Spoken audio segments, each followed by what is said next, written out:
اللہ رب العزت کا کی صفاتی نام ہے۔ عزیزان گرامی وقار، علماء نے تنگ کیا، پریشان کیا، آپ کے مجموعوں کو روکنے کی کوشش کی، لیکن ایسا نہیں ہے کہ غوث پاک نے ہر ایک کو اپنی کرامت سے زیر کر دیا ہو، ان علماء کو پورا سلا دیا ہو، نہیں، فیس کیا ہے، مقابلہ کیا ہے، پریشانیاں اٹھائی ہیں، اور خلفاء کے وقت کے سلاطین کی بھی بہت ساری ایسی سختیاں تھی جس کو آپ نے برداشت کیا۔ کئی لوگوں نے آپ پر پابندیاں لگانے کی کوشش کی تھی، یہ تو سرکار غوث پاک کی استقامت تھی کہ آپ جمے رہے۔ اور سب سے بڑا کام آپ کا کیا تھا معلوم ہے؟ خانقاہ کے گدی نشینوں، غور سے سنو، جو غوث پاک کا نام لیتے ہیں، سرکار غوث پاک رضی اللہ تعالیٰ عنہ کی اس صفت کو میں بیان کروں تو یہ بغلیں جھانکیں گے۔ ابھی غوث پاک نے سب سے بڑا کردار کیا کیا جانتے ہیں آپ؟ لوگ کہتے ہیں خانقاہی ماحول قائم کرنا ہے، اللہ اللہ کرو، تسبیح لو، دلوں کی صفائی کرو، سب صحیح ہے، لیکن غوث پاک نے تقریباً 25 سال صرف جہاد پر بیان کیا ہے، صرف جہاد پر۔ کہا کہ اے گروہ مسلمین، تم پر اللہ نے ذلت مسلط کر دی ہے اس لیے کہ تم نے کوششیں ترک کر دی ہیں، حکومتوں کو صحیح کرنے کے لیے آپ نے باغ ڈور سنبھال لی تھی۔ غوث پاک جب بیان کرتے منبر سے تو وقت کا جو تخت تھا وہ بھی ہلنے لگ جاتا تھا۔ خلیفہ مستنجد باللہ، اس زمانے کا خلیفہ ہے، اور تنگ آ گیا غوث پاک کے پاس۔ جب وہ بیان کرتے اور ان کی عیاشیاں کھول کھول کر کے ذکر کرتے تو لوگوں میں اب احساس جاگنے لگا، کوئی تو اللہ والا آیا ہے جو نظام خداوندی قائم کرنے کی بات کر رہا ہے، نظام مصطفیٰ قائم کرنے کی بات کر رہا ہے۔ بغداد کی یہ حالات جب ہونے لگے، میرے عزیزو، سلطان الاولیاء غوث پاک کی ہی شہ پر، جانتے ہیں صلاح الدین ایوبی جیسا ایک مرد مجاہد پیدا ہوا ہے۔ یہ آپ کی تحریک تھی، غوث پاک کی تحریک تھی کہ جب بازنطینی عیسائیوں سے آپ نے اپنی پوری امت کو آگاہ کیا کہ تم سو رہے ہو، تم اپنی عیاشیوں میں ہو، تم اپنے نشے میں ہو، تمہارا دشمن تاک میں لگا ہے، گھات لگا کر کے بیٹھا ہے۔ اور ہوا بھی یہی کہ غوث پاک کے وصال کے صرف 10 سال بعد صلیبیوں نے حملہ شروع کر دیا بغداد پر، مصر پر، ترکی پر، ہر جگہ، اور یہی حملے کی وجہ تھی صلاح الدین ایوبی جیسا مرد مجاہد کھڑا ہوا، اور پھر انہوں نے پورے بیت المقدس کو فتح کر کے اپنے سر ایک صحرا باندھا۔ آج تک امت اس کے احسان کو یاد کرتی ہے۔ میرے عزیزو، غوث پاک کے زمانے کے ہیں صلاح الدین ایوبی۔ اتنا ہی نہیں، آپ ہی کی تحریک تھی، غوث پاک کی تحریک تھی کہ تم جوانوں کو تیار کرو، تمہاری زندگی عیاشی کے لیے نہیں، اللہ کا نظام قائم کرنے کے لیے ہے۔ تم اللہ کا نظام قائم کرنے کے لیے آئے ہو دنیا میں، کیونکہ اللہ نے تمہیں خلیفۃ اللہ کہا ہے۔ اللہ کے تم خلیفہ ہو، تم نائب ہو اللہ کے، تم یہاں پر اپنی موج مستی کے لیے نہیں آئے۔ اب اس زمین پر بات ہوگی تو صرف میرے مولا کی ہوگی، اس زمین پر بات ہوگی میرے مصطفیٰ کی ہوگی۔ یہ سیدنا عبد القادر جیلانی کا اعلان تھا۔ ہے کوئی آج پیران اعظام وہ اعلان کریں کہ آج اس زمین پر صرف ہم ناموس رسالت کی بات کریں گے؟ کون ہے؟ کیوں بیٹھے ہو؟ غوث پاک سے اگر تمہاری ادنا سی نسبت ہے تو پھر تمہیں اپنے جوانوں کو، اپنے مریدوں کو یہ سکھانا ہوگا کہ موٹے موٹے نذرانے دینے سے نہیں چلے گا، اپنی گردنیں حضور کو پیش کرنے کے لیے تیار کرو۔ تم تیار ہو جاؤ اپنا خون اور اپنی گردن بارگاہ مصطفیٰ میں دینے کے لیے۔ یہ آج تربیت دو، ورنہ پھر دشمن تمہیں کچا چبانے کے لیے تیار ہے، کچا چبانے کے لیے تیار۔ عزیزان گرامی، میں غوث پاک کی تحریک آپ کو بتا دوں کون سی تحریک تھی۔ وہ صلاح الدین ایوبی جو بیت المقدس فتح کیا، یہ غوث پاک کی تحریک ہے۔ اور پھر چند سالوں کے بعد پورے عالم اسلام میں جو خلافت عثمانیہ قائم ہوئی، غازی ارطغرل جو آئے، یہ تحریک بھی غوث اعظم کی پیدا کی ہوئی تھی۔ آپ نے جوانوں کو متحرک کیا تھا اور پھر امت کا وہ شعور بیدار کیا تھا جو ان میں مردہ کر چکے تھے کچھ حکومت کے کارندے۔ میں سمجھتا ہوں اس وقت جتنے خلفاء بیٹھے ہوئے تھے خلافتوں پر، تخت پر، جو نام کے مسلمان تھے، یا اس کو ہماری زبان میں سمجھ لیں، وہ سب کانگریس کے تھے جو منافق تھے، یعنی دکھتے تھے بس، لیکن اندر سے سب نفاق ہوتا تھا، نفاق ہوتا تھا۔ ہاں میں صاف کہوں گا، بغداد میں بھی کانگریس کا خلیفہ رہا ہوگا، مصر میں بھی اور ترکی میں بھی اور نیشاپور میں بھی، اس لیے کہ مسلمانوں کے خون چوس کر کے تخت پر بیٹھ تو جاتے لیکن پوری زندگی گزر جاتی، میرے مصطفیٰ کا نام تک نہیں لیتے تھے، ان کو بٹھاتے تھے مسلمان۔ آج آپ بھی تو یہی کر رہے ہیں، یہی کر رہے ہیں۔ ہم اپنا اپنا سمجھ کر کے جن کو اوپر تک بٹھاتے ہیں، پوری زندگی چھان مار کر کے دیکھ لو، کبھی یہ نظام قرآن کی کبھی بات کیا ہے؟ کبھی میرے مصطفیٰ پر آنے والی آنچ کے لیے کھڑا ہوا ہے؟ کوئی نہیں کھڑا ہونے والا ہے۔ ان کے سفید کرتے اور ان کے سفید پاجامے سب کفن بن کر رہ جائیں گے اور کچھ بھی نہیں ہوگا۔ عزیزان گرامی وقار، آپ کو سرکار بغداد رضی اللہ تعالیٰ عنہ کی تحریک میں بتاؤں، ترکی سے نکلنے والی خلافت عثمانیہ یہ غوث اعظم کی پیدا کی ہوئی تحریک تھی۔ اتنا ہی نہیں، آپ کے آخری زمانے میں سرکار خواجہ غریب نواز معین الدین چشتی رضی اللہ تعالیٰ عنہ کی ملاقات بغداد میں ہوئی، معین الدین اجمیری رضی اللہ تعالیٰ عنہ کی ملاقات ہوئی۔ تاریخ دان نے لکھا، آج میں نے پہلی مرتبہ اس کو پڑھا اور آپ کے سامنے پہلی بار بتا رہا ہوں، سرکار بغداد اور حضرت خواجہ غریب نواز کی ملاقات کے بارے میں بہت سارے باتیں چلتی ہیں کتابوں میں بھی، میں نے اپنے مرشد سے بھی پوچھا تھا۔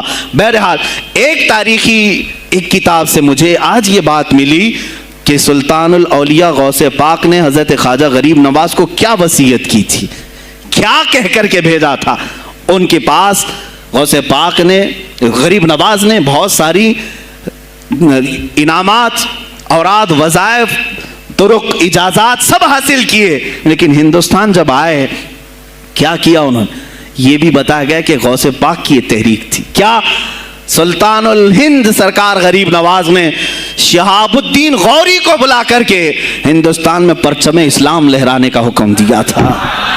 یہ تحریک بھی سرکار غریب نواز نے لائی تھی بغداد کے ولی کامل سے۔ تم کیا سمجھتے ہو یہ اولیاء خالی مسلح لے کر کے گھومتے تھے؟ یا اولیاء اکرام صرف گدی نشین تھے؟ نہیں میرے عزیزو، یہ حکومت وقت کو آنکھ میں آنکھیں ڈال کر بات کرتے تھے اور پھر نظام مصطفیٰ کی بات للکار کر کے کرتے تھے۔ آج کے زمانے میں کچھ لوگوں نے اولیاء کو ایسا پیش کیا ہے جیسے وہ درویش بس جنگل میں رہتے تھے اور کچھ نہیں۔ نہیں میرے عزیزو، وہ اللہ کے شیر تھے، اللہ کے شیر تھے۔ اسی لیے تو اقبال نے کہا ہے، اللہ کے شیروں کو آتی نہیں روبائی۔ وہ کبھی لومڑی پن کا انہوں نے اپنے آپ میں اظہار ہی نہیں کیا کہ نہیں یہ بھی چلے گا وہ بھی چلے گا، کبھی نہیں۔ وہ گرجتے تھے اپنے تخت پر، اپنی خانقاہوں پر۔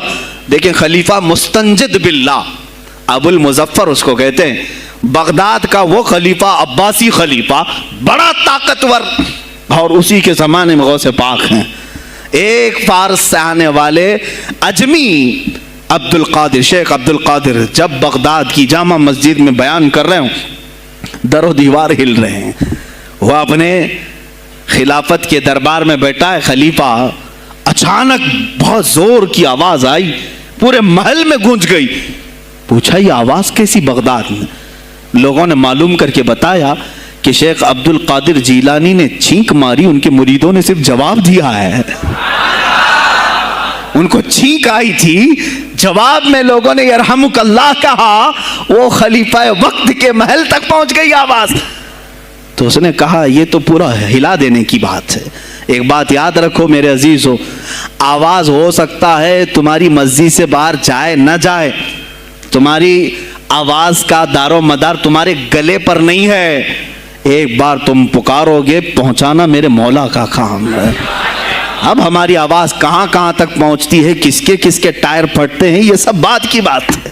تم پکار کر کے تو دیکھو اللہ رب العزت کے نام پر۔ عزیزان گرامی وقار، مستنجد باللہ آیا اور وہی کیا جو ہر عیاش کرتا ہے۔ ظاہر سی بات ہے، مولوی صاحب کچھ لے دے کے چھوڑ دو، جان بخش دو، جاؤ کہیں بیٹھو، آپ اللہ اللہ کرو، کہاں یہ حکومت سیاست کی باتوں میں آپ آ گئے؟ چند دنوں پہلے میں نے بھی سیاست کی بات کی تو مجھے بھی ایک مشورہ ایسا آیا کہ آپ کو انٹرسٹ ہے ایم پی بننے کا، ایم ایل اے بننے کا؟ میں نے کہا مجھے انٹرسٹ تو نہیں ہے لیکن کرسی صاف کرنے کا انٹرسٹ بہت ہے، اس پر جو کچرا ہے اس کو صاف کرنے کا انٹرسٹ بہت ہے۔ انشاءاللہ العزیز وقت آئے گا وہ صاف ہوں گی بھی۔ عزیزان گرامی، مستنجد باللہ 10 اشرفیوں کی تھیلیاں لے کر سونے کی غوث پاک کے دربار میں آئے۔ آپ مریدین کے ساتھ بیٹھیں۔ محمدی اسلامی چینل کو سپورٹ کیجیے، دین